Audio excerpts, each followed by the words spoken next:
Who's the best space dog? Oh, где моя хорошая, хорошенькая моя, ты просто космическая. Eh? Who's the best hairy cosmonaut? It is indeed a lovely sunset, and it reminds me of the skies of Peru. I didn't? I never told you about the wonderful Sky City? Well, it was an extraordinary place, but one filled with dangers. Well, it might have been simple for you to cross it, but you were in a space capsule. I had to rely on my own 2 feet, my noshki. Feet which, I might add, had just crossed the interior, beaten the villain Toll, and helped inspire the Myank to a workers' revolution. Oh, that's all very easy for you to say, but your idea of civilized behavior is licking your own bottom in public. No. My adventures above the clouds were filled with untold dangers, death-defying escapes, and some really quite extraordinarily large Bielorybitsa. And it happened like this.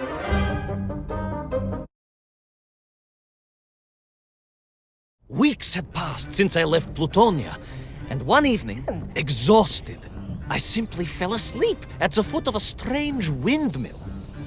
And when I awoke, well, that thought didn't cross my mind. I was exhausted after all.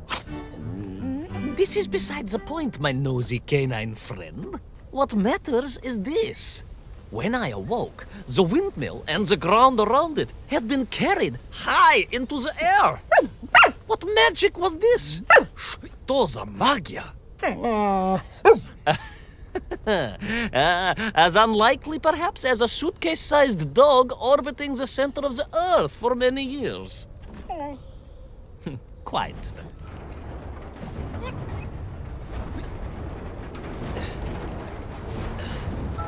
Quick as a flash, Kakmonia, my training leapt into play, and I began to paddle the strange contraption through the clouds in search of answers.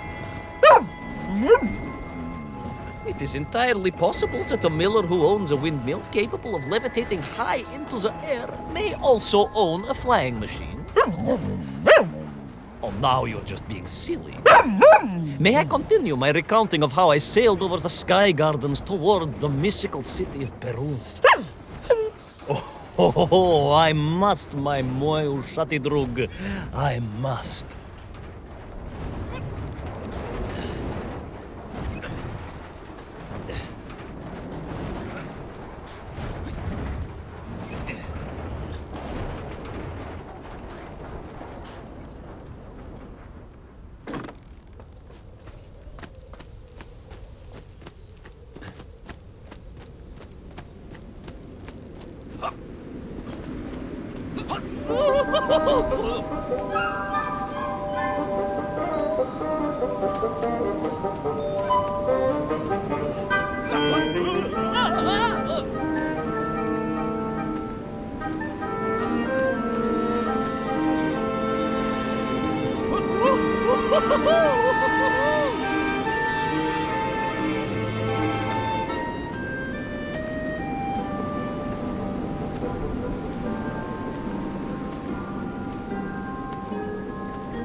What powerful emanations! What mighty gusts! What an epic shkval! They reminded me of Cousin Pavel, yes! But whereas his rearward zephyrs could curdle milk and tarnish the teaspoons, these magical wafts only serve to carry me aloft and onwards.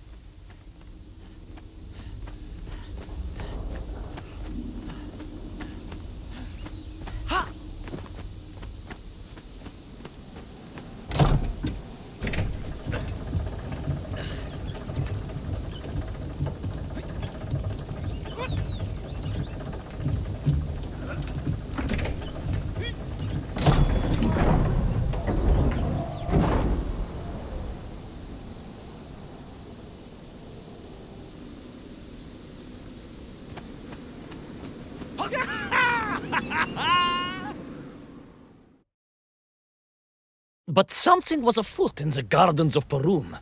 This horrid muck staining the surfaces and making my nose curl. Yes, It was positively Pavilion in scent. But it did not belong here. I think I once told you of Auntie Masha's passionate encounter in a cable car with the manganese entrepreneur from Chiatura. Now, Auntie Masha told me that there was a disagreeable stain and smell all around those factories and smelting works. Our industry is not without its dangers. Could it be that the once bucolic gardens of Perun were being corrupted by unchecked pollution? After all, science is a double-edged sword, my bristly confidant. Consider Demikhov. Of course. I apologize. Прошу прощения. Two-headed dogs is perhaps a rather insensitive analogy, but not without justification in this instance. I have seen the blemished lands around Norilsk, but I could not believe that I would find such pollution here. But this was nothing to the true horror of what was shortly to unfold.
That terrible, straszная machina, spewing its poison into the air, had created a monstrous thing. A being. A malignant spoiler of the noble and pure. And it had taken on the form of its prey. Well, of course. No, конечно, I was the prey. The citizens of Perun had clearly long since fled the evilly sentient smog, but I inadvertently wandered into its lair. Oh, I know. Misfortune seemed to dog... Oh, sorry, I do apologize. To follow my every footstep. But no time to ponder, no time to bemoan the hand that fate had dealt me. No, all that was on my mind was escape, конечно.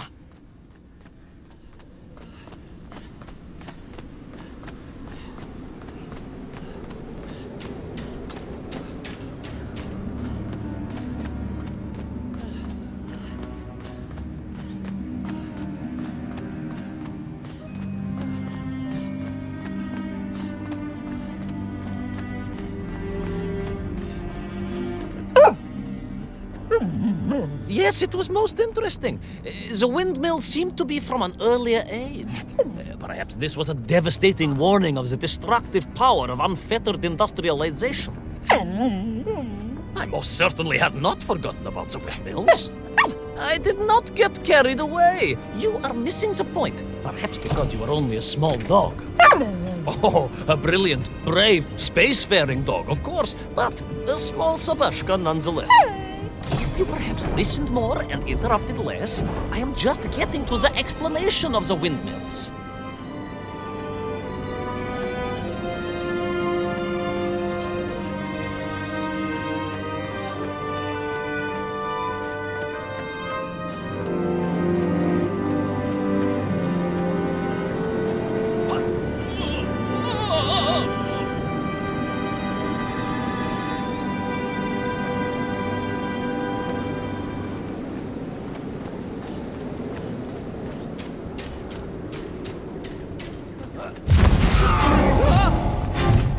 My stinky nemesis was back.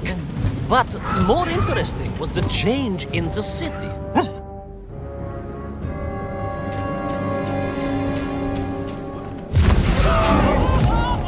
My stinky nemesis was back. But more interesting was the change in the city. As windmills were fading out, clearly obsoleted, mothballed, relics. Instead, a sense of an obsession with power was apparent. Vast engines, terrible machines, ever hungry and reliant on the rapid consumption of fuel, the production of toxic fumes and choking gases. Pride, my pushisti compadre, pride, ambitia, ambition, the dark side of science. Zemechov's had too many. Don't be ridiculous, dog. Only a durak with the intellectual capacity of a ringworm would think windmills are in any way harmful.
Of course, you never had much of a chance to travel. Sarcasm doesn't suit you. You don't have the tail for it. You do, at least, have a tail. Mind you, family gossip maintained that so did Uncle Rabliem, although it was apparently little more than a stub and a source of considerable discomfort and social anxiety for him. The question of whether or not Uncle Rabliem wagged his stub is very much off topic. What I am trying to say is that your upbringing on the streets of Moscow meant you never saw the blackened fields of Magnitogorsk, the sacrifices made by the valiant citizens of that industrial heartland, as they drowned in their own blight, even as they powered the state forwards. I was reminded of Magnitogorsk as I wandered through those fields of pipes and foundries, and I wept for the loss of innocence that so often goes hand in hand with progress.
Indeed!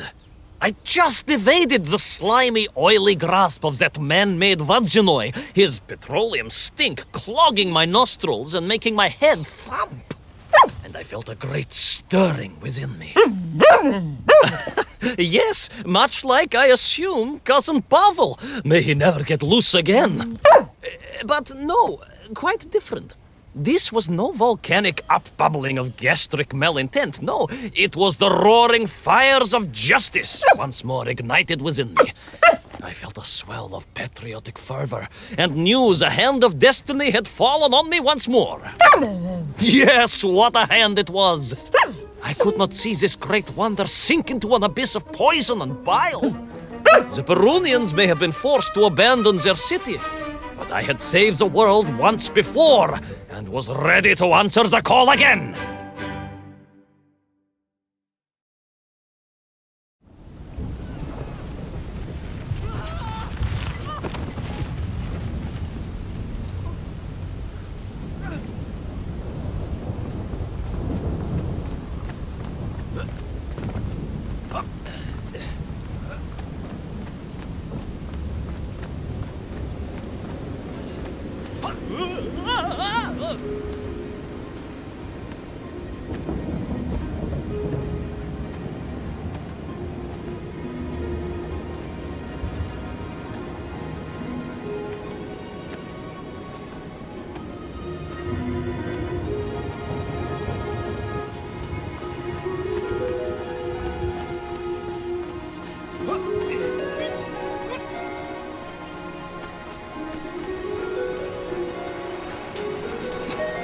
What strange metal Bielaribitsa clearly designed to swim through the air? I was amazed. And there was more. Beneath the fins, I spotted the apertures of hoses and was reminded of the time Auntie Agrafina devised a contraption to water all of her copious algae beds simultaneously with one flush of the toilet by a system of pipes and valves that ran throughout her house. Можно так сказать, in a manner of speaking, yes. Her algae were most irrigated, although her neighbor Victor was washing his trousers in the sink at the time and was bruised quite severely about the face and body. But these were no ordinary flying metal fish. They were designed to expel air, fresh air, and push back the polluted clouds.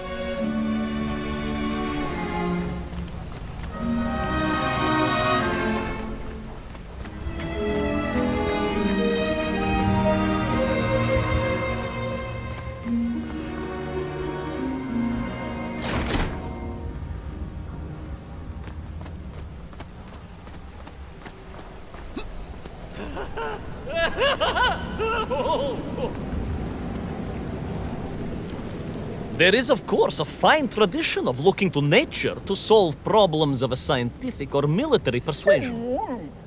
Yes, as you well know. My nephew, Sergei... Yes, the very same. Poor lad with his dermatological eruptions. Well, Sergei was stationed recently at Kazachya Bucht, where dolphins... dolphins were being trained as brilliant aquatic agents of socialism. Why not then be inspired by marine life? Why, there is a fish, I have heard, that can shoot jets of water from beneath the surface to knock its prey off little tiny twigs and into its mouth. If you were to tell the average mushroom sheriff that a dog would orbit the earth, I suspect you would receive a similarly sneering response. No, that is because you are a small, hairy hound of uncertain parentage. I, on the other hand, am a cosmonaut, the product of many months of training, and I realized the answer to pollution was here all along. The Perunians, tragically, had simply never had time to finish their fleet. If only I could find a working, flying fish. If only. If only. Yes. If only.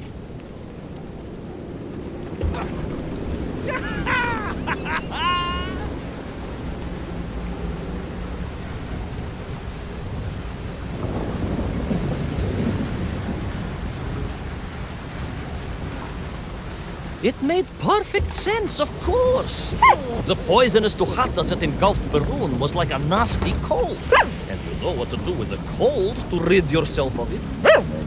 You may not get colds, but nor can you operate pea-shelling machinery. So don't get ideas above your station. We humans, on the other hand, may produce up to 16 million perfectly unshelled peas in an average shift. But we are martyrs to our sinuses. But to clear them, aha! These are remedies we Russians have been perfecting over the long centuries of harsh winters. Onions. A quick snifter of onion oil will clear your head faster than a Pragviev can clear a hypothetical minefield. Yes, if I could find a functional fish, I would become that onion.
I could feel it.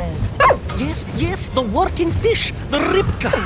I could feel I was at the heart of Perun, and my noxious pursuer had renewed its chase with a terrible vigor.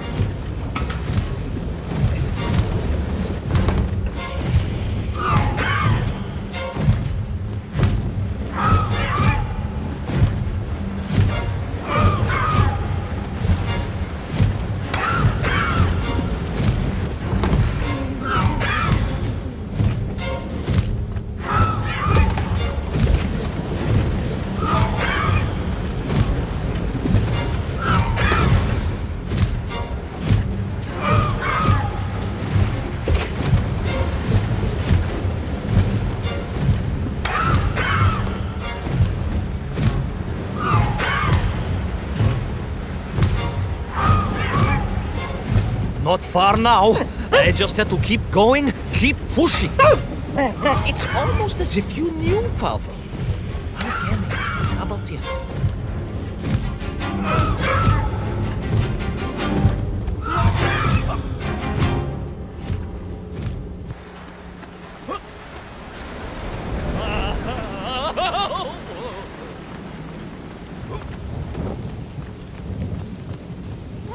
There she was, a beautiful sight, her scales shimmering in the sunlight, her fins poised for action, her onion cannons primed for a great aerial conflict unseen in the annals of human endeavor. And you are just jealous it was a bigger flying machine than yours. No, my bilious pal, it was time for science to fight back. Yes, my hairy compatriot, Paechale! Onwards to victory!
It was a miracle. I found myself swooping through beautiful clear skies, the strange interior sunlight gleaming on the sides of my fishy vessel. I heard birds clear their little throats and begin their wondrous gvalt, the wind gently humming on the fins.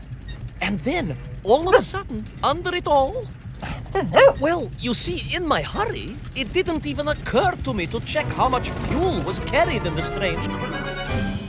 With a horrible splutter, the engines choked and died. And suddenly we were plummeting downwards towards our doom. I did not. A simple mistake that many have made. Why, my Aunt Agrafina met her untimely demise being late for a fungal sculpting seminar and making exactly the same error. Only, unfortunately, it left her stranded in sub-zero temperatures just outside Pravachitsinsk. She wasn't found until 18 years after her own funeral, but was perfectly preserved. Remarkable, really. It is beside the point, yes. So, there I was. My fabulous ship had become a terrible prison. I was hurtling to my almost certain death. My triumph turned to tragedy. But then... Well, you know what happened next. Even so, mooi magnati drug, that is a story for another time. A most extraordinary story, of course, filled with dangers and wonders, and canals, and invasions, and strange doorways to other worlds. But perhaps too long a story for now. Yes, indeed, my canine tavarish. Time for soup. Auntie Agrafina's famous borscht. Coming? You know, I think you really did have the happier time in Peru. The benefits of being a suitcase-sized dog in a little space machine, perhaps. Yes, the correct term is indeed capsule, as I told the general once. Why, a letter just the other week? He's thinking of retiring, he says. Yes, and moving to Bashkiria to nurture bees. Bees? Surprised me too. I thought if animal husbandry was to be his passion, it would be a large, manly animal like elk, or bears, or a caban. Perhaps the bees he is thinking of are particularly militaristic. Or stingy, yes.